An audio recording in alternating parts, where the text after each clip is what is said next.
Your boat leaves in 72 hours or we're having it towed. Those were the first words out of Lorraine Ashford's mouth. Words she screamed inches from my face while standing on my dock like she owned the entire lake. Her heels clicked against the old cedar boards like a judge's gavel, announcing a verdict she thought I had no choice but to obey. Behind her stood 3 HOA board members, each clutching clipboard with the kind of righteousness only people who've never been told no can carry. My jet ski sat quietly in the water behind me, guilty of nothing but existing. And the irony was perfect. They were threatening to remove my property while her sailing club had illegally squatted on my marina for 6 years without paying a cent. But I didn't argue. I didn't shout. I didn't rise to her bait. I simply listened, quiet, calm, and patient. Because sometimes silence is stronger than anything you can say. What she didn't know was that she had just stepped on a land my family had owned since 1947, and she was seconds away from picking a fight with 70 years of history. That morning had begun exactly how mornings at Freedom Lake were meant to begin. Mist lifting softly from the water, sunlight filtering through the pines, coffee warm in my hands as I sat on the dock my grandfather, Ezra Bridger, built by hand. The boards under me were worn smooth from decades of footsteps, my father's, Ezra's, and half the neighborhood kids who had grown up jumping off that dock into the lake. Then Lorraine arrived, and peace evaporated. Her gray suit looked like it had been ironed by fear itself. She read from HOA Resolution 47B, reciting noise ordinances and watercraft restrictions that didn't apply to me, because I wasn't under her jurisdiction at all. But she didn't know that. She taped a pink notice to my workshop door, plastered with official language meant to intimidate, whereas pursuant to, in accordance with. Words designed to scare people into compliance. And yes, most people would have folded, but I wasn't most people. Inside my workshop sat a rusted metal box I hadn't opened since Ezra's funeral. A box that held everything she didn't know she needed to fear. I pulled the box down from the shelf. Rust flaked off the metal like old memories. Inside were documents sealed in plastic sleeves. Ezra's handwriting, original survey maps, and a deed that mattered more than anything Lorraine could print on HOA letterhead. The deed predated the HOA by 70 years. A hand-drawn map outlined property lines that pushed far beyond what Lorraine claimed. And then there was Ezra's letter, written in that strong, careful handwriting he'd always used. Wyatt, if anyone ever tells you they own this lake, show them this paper. That sentence alone held more authority than Lorraine's entire organization. I didn't tell her. I didn't fight.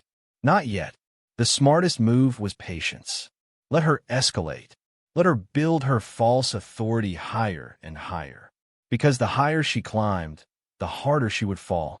The next morning, I drove to the county library, the place where real power slept in manila folders. Mrs. Patterson, the head librarian for 30 years, handed me a stack of records thick enough to be a full novel. She whispered that people often asked about HOA boundaries, but most of those people eventually stopped asking. I didn't. The HOA was incorporated in 2018. My marina had existed since 1947. Worse for them, the HOA's map was a sloppy mess of blue shading and vague lines. But the county's original surveyor maps were precise. And once overlaid, it became crystal clear. My 12.4 acres were completely outside HOA jurisdiction.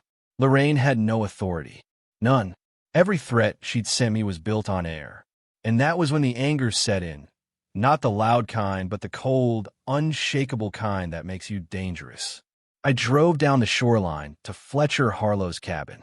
He'd lived there since retiring from the Coast Guard 20 years earlier. He'd been receiving letters too. 8 months of harassment. His dock too long. His firewood improperly stacked. His truck aesthetic violation. All lies. All intimidation. All illegal. But Fletcher didn't fight. Fighting takes energy, and he was tired. Then I showed him the county maps. He stared at them for a long moment, jaw tightening, eyes darkening with recognition. He wasn't crazy. He wasn't imagining it. The HOA had been bluffing for years, and Lorraine was the queen of bluffing. But now, her bluff had a witness. Exactly 72 hours after her ultimatum expired, The HOA sent an email blast to all 247 residents. The subject line, violation of community standards, Bridger property. Inside, she painted me as a danger to children, a threat to property values, someone who refused to honor shared values. She attached photos of my jet ski, exaggerated claims, and words meant to whip the community into fear. I printed the whole thing. Every lie she wrote added another page to the rope she was unknowingly tying around her own neck. On day 4, I met with a property lawyer. She reviewed everything, the deed, the maps, the Army Corps of Engineers permit that still stood valid after 70 years. When she finished, she leaned back and said, "You have an airtight case. Legally, they have no ground to stand on." She offered to send a cease and desist letter immediately. I refused. Let Lorraine keep climbing. Let her make the fall spectacular. The lawyer understood my strategy. She prepared the documents and waited for my signal. The war was turning. That night, I laid every document out on my workbench. The deed, the maps, the permits, the letter. I placed them into a leather portfolio, organized for one purpose. Public, undeniable destruction of her false authority. Ezra's last line echoed in my head. The water belongs to everyone, but this land belongs to us. Some truths don't bend. Some truths don't fear noise. Some truths wait. And I was ready. The next escalation came fast. Email subject line, emergency community safety meeting.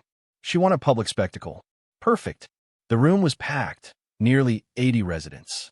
Lorraine stood at the podium, slides prepared, voice polished, ready to perform. She showed pictures of my Marina with words like danger and unauthorized plaster across them. She lied smoothly, confidently, like someone used to being believed. Then she opened the floor.